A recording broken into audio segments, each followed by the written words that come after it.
Satu hari setelah kebijakan dibatalkan, antrean warga beli gas 3 kg masih terjadi di Tegal Alur Kalideres, Jakarta Barat. Kondisi ini terjadi karena warung pengecer belum mendapat pasokan LPG 3 kg. Warga harus menyerahkan fotokopi KTP yang berlaku hanya untuk 1 LPG 3 kg. KTP, kalau nggak pakai KTP katanya nggak bisa. Ya mudah-mudahan bisa normal lagi kayak dulu Pak.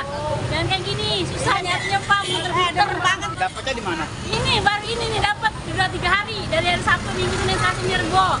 Karena belum diantar. Hah? Belum diantar. Iya. Semoga cepat pengecer bisa dapat lagi gitu, biar jangan susah cari gas. Menteri ESDM Bahlil Lahadalia telah meminta maaf atas kegaduhan soal aturan baru pembelian gas sehingga warga tak bisa membeli gas LPG 3 kg di pengecer. Bahlil meminta agar polemik pemangkasan distribusi LPG 3 kg tidak dikaitkan ke siapapun. Dia menyebutkan jika ada kesalahan, itu adalah kesalahan pihaknya. Kesalahan itu nggak usah disampaikan kepada siapa-siapa. Kami Kementerian SDM yang harus mengambil alih tanggung jawab dan memang tanggung jawabnya itu untuk melakukan perbaikan, penataan. Dan perintah Bapak Presiden adalah wajib untuk tidak boleh ada masyarakat mendapatkan yang tidak cepat gitu. Berarti per hari ini pengecer udah bisa menjual lagi gas 3 kg? Pengecer sudah dinaikkan menjadi sub pangkalan. Ya, dipersalahkan siapa-siapa itu adalah kesalahan kami. Kalau itu ada salah, tapi kalau ada kelebihan, itu adalah kebenaran pemerintah.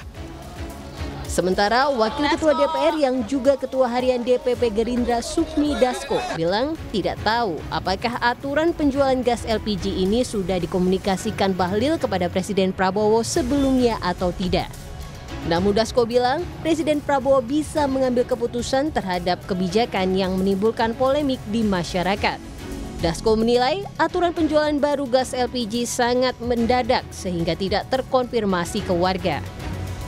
Melihat bahwa penerapan aturannya juga mungkin mendadak ya, tidak tersosialisasikan sehingga kemudian dampaknya tidak dihitung bahwa kemudian terjadi penumpukan masyarakat yang perlu gas LPG. Saya belum tahu itu apakah kemudian hal seperti itu mesti dikoordinasikan ke Presiden ya.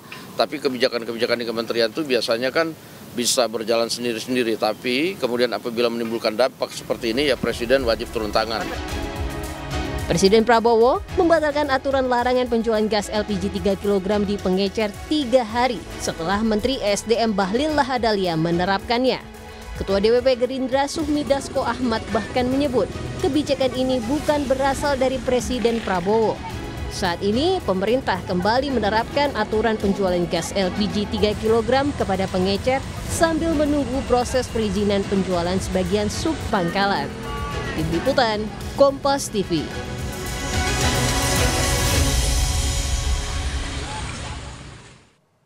Saudara Presiden Prabowo Subianto membatalkan aturan larangan pembelian gas 3 kg di pengecer 3 hari setelah diterapkan oleh Menteri SDM Bahlil Lahadalia.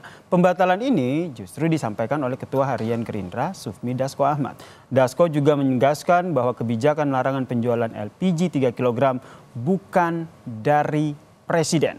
Kita bahas soal gaduh kebijakan gas 3 kg ini. Sudah bergabung bersama kami di Kompas Petang, Saudara. Wakil Ketua Komisi 6 Fraksi Gerindra, Bang Andre Rosiade, dan juga Direktur Eksekutif Trias Politika, Mas Agung Baskoro. Selamat petang, Bang Andre, Bang Agung. Selamat petang, Mas Yasir, Bang Andre.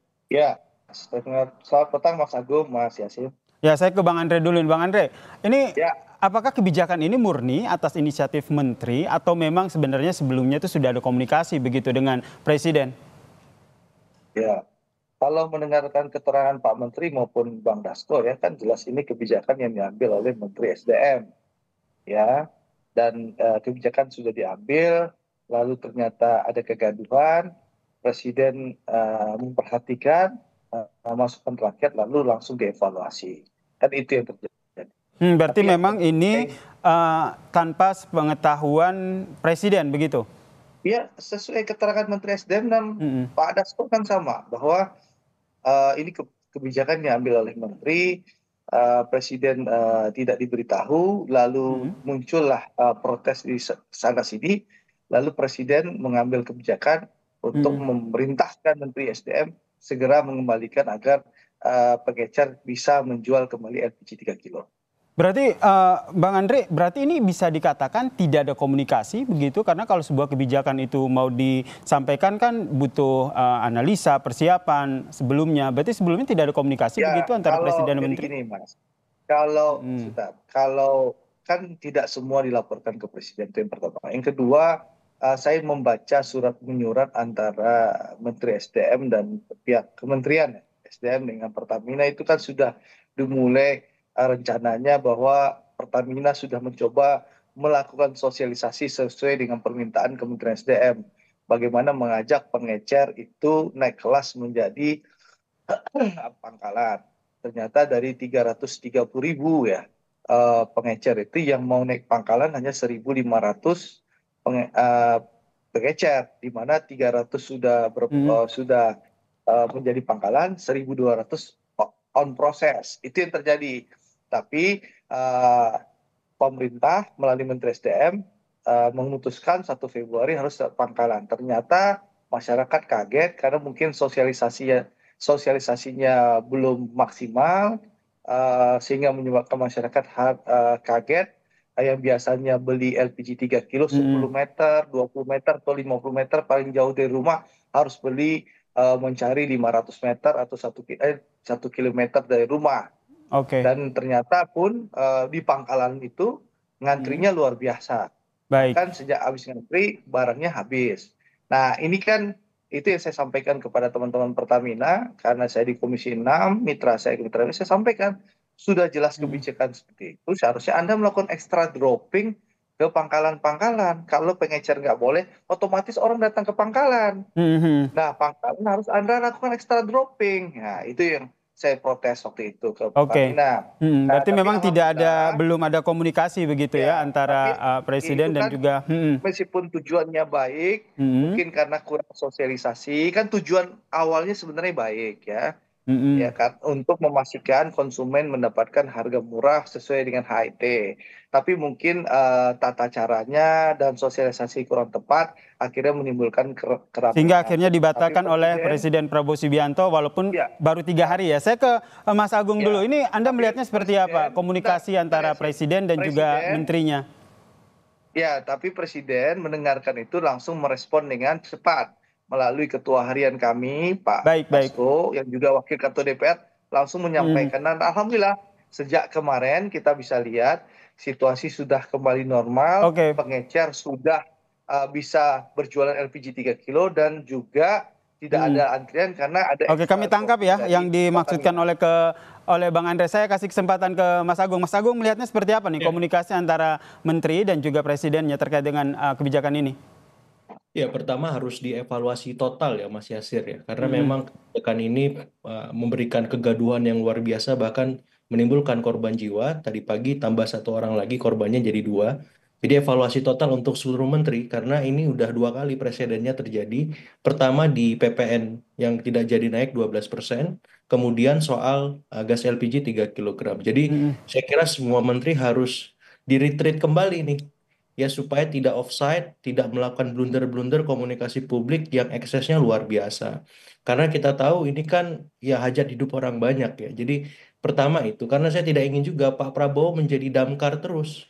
Ya, ada kebakaran di sana, di sini dipadamkan. Ada kebakaran. Ini ya kita apresiasi Pak Prabowo, tapi manajemen seperti ini tidak boleh diteruskan lagi. Karena apa? Karena bisa membuat ya publik kacau, riuh terus, kita nggak akan stabil kalau seperti ini pola kerja menteri-menterinya dalam berinteraksi, membuat kebijakan, mensosialisasikan, dan seterusnya, dan seterusnya. Jadi saya kira yang pertama itu. Dan sedikit banyak bisa mengganggu citra legitimasi pemerintah dalam jangka waktu ya menengah. Ya kemarin kan udah positif tuh jangka pendek 100 hari. Nah berikutnya harus lebih baik lagi. Saya berharap hal semacam ini yang pertama dan terakhir, yang mau nggak mau yang kayak gini harus disemprit. Komunikasinya harus diperbaiki begitu ya. Kalau kita lihat ini harus diperbaiki. Bang Andre melihatnya seperti apa ini komunikasi harus diperbaiki antara menteri dan juga presidennya? Komunikasi baik-baik saja ya. Memang ini tidak dilaporkan. Lalu setelah presiden mengetahui, langsung presiden menelpon Pak Bahlil memberikan instruksi. Jadi komunikasi baik-baik saja di kabinet.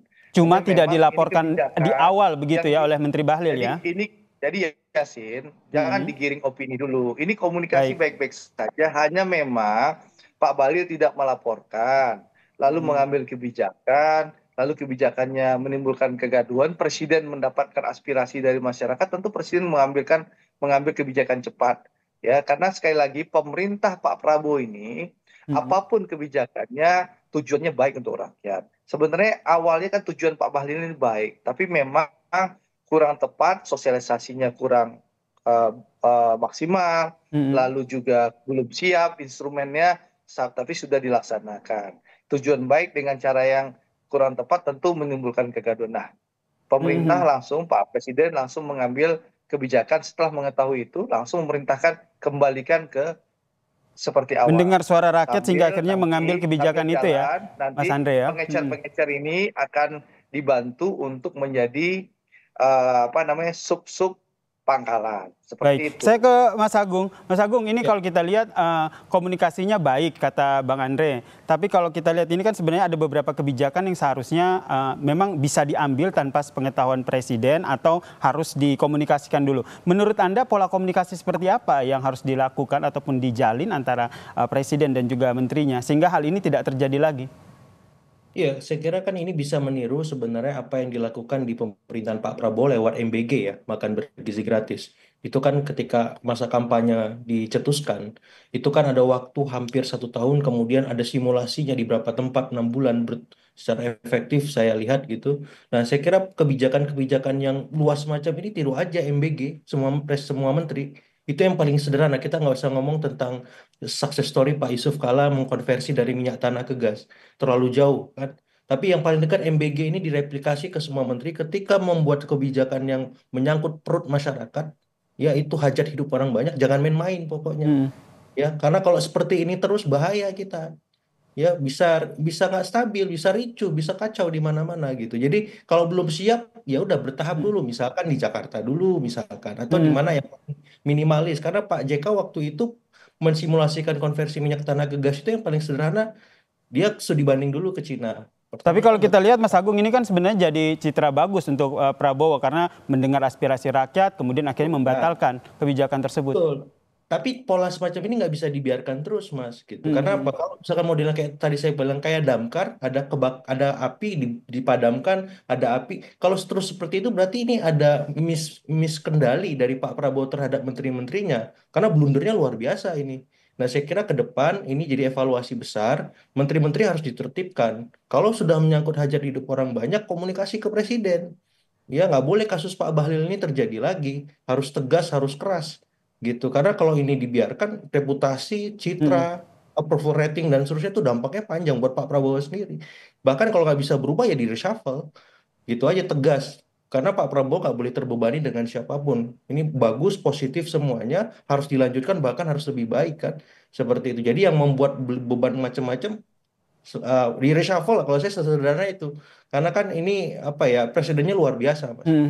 Kelihatannya gas pele 3 kilo, tapi ternyata banyak ratusan ribu ternyata. Mungkin akan direshuffle kebijakan terkait hal ini, singkat saja. Ya kalau memang ini kan nanti kita cek apakah sub agen yang kemudian akan diberikan gratis sistem IT-nya itu memang gratis di lapangan, harus ada tim khusus dari ISDM untuk memantau. Baik, saya tangkap kalau ke Mas Andre kemungkinan akan ada reshuffle nggak Mas Andre? Ya atau tidak? Mas Yasin, ini pertanyaan ada-ada aja. Kalau reshuffle itu kewenangan Presiden, nanya ke saya.